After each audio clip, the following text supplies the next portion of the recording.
ನೀರಾವರಿ ವಿಚಾರದಲ್ಲಿ ಏನು ನಿನ್ನೆ ಸ್ವಲ್ಪ ನೀರು ಬಿಡಬೇಕು ಅಂತ ಹೇಳಿ ಆದೇಶ ಕೊಟ್ಟಿದ್ದಾರೆ. ನಮ್ಗಿನ್ನ ವರ್ಣ ರೂಪಾಯಿ ತೋರಿಸಿಲ್ಲ. 2 ಬಾರಿ ಅವರು ರಿಕ್ವೆಸ್ಟ್ ನ ರಿಜೆಕ್ಟ್ ಮಾಡಿದ್ರು. ಈ ಬಾರಿ ಸ್ವಲ್ಪ ನೀರು ಬಿಡಬೇಕು ಅಂತ ಹೇಳಿದ್ದಾರೆ. ನಾನು ಆರ್ಡರ್ನ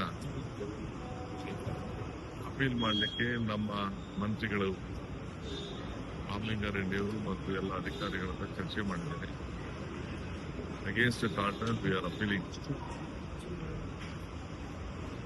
ಆಮೇಲೆ ನಾವು ತೀರ್ಮಾನ ಮಾಡ್ತೀವಿ. ಅದಾದ್ಮೇಲೆ ನಾನು ಅಪೋಸಿಷನ್ ಪಾರ್ಟಿ ಲೀಡರ್ಸ್ ಕೂಡ ನಾನು ಬೆಂಗಳೂರು ಹೋದ್ಮೇಲೆ ಮಾತಾಡಿ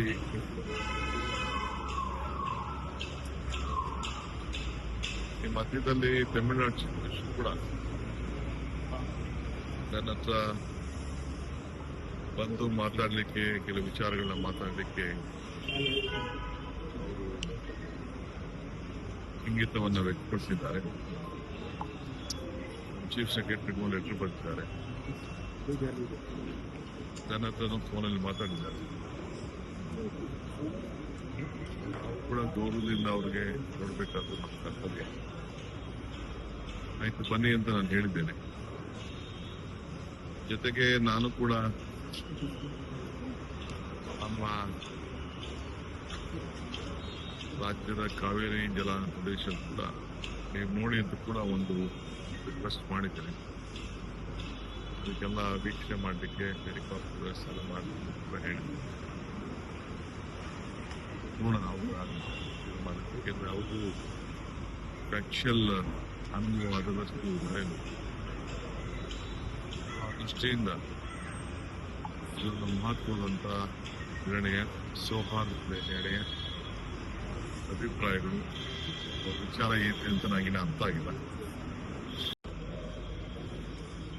ಅಪೀಲ್ ಏನೇನೆ ಆರ್ಡರ್ ಆಗಿದೆ ಅದಕ್ಕೆ ಸಿದ್ಧತೆ ಆಗ್ತಾ ಇದೆ. ಇವತ್ತು ಅಡ್ವೊಕೇಟ್ ಜನರಲ್ಲು ಮತ್ತು ನಮ್ಮ ಲೀಗಲ್ ಎಕ್ಸ್ಪರ್ಟ್ಸು ಎಲ್ಲ ನಮ್ಮ ಅಧಿಕಾರಿಗಳು ಅದಕ್ಕೆ ಸಿದ್ಧತೆಯನ್ನ ಮಾಡ್ಕೊಳ್ತಾರೆ.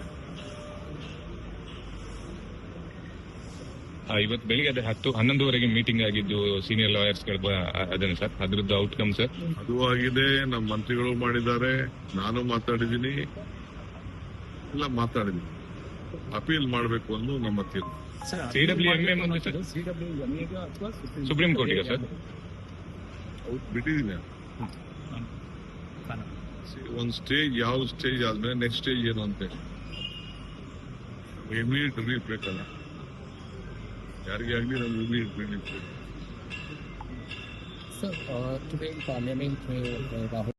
ಈ ವಿಡಿಯೋ ನಿಮಗೆ ಇಷ್ಟವಾದಲ್ಲಿ ಲೈಕ್ ಮಾಡಿ, ಶೇರ್ ಮಾಡಿ, ಸಬ್ಸ್ಕ್ರೈಬ್ ಮಾಡಿ.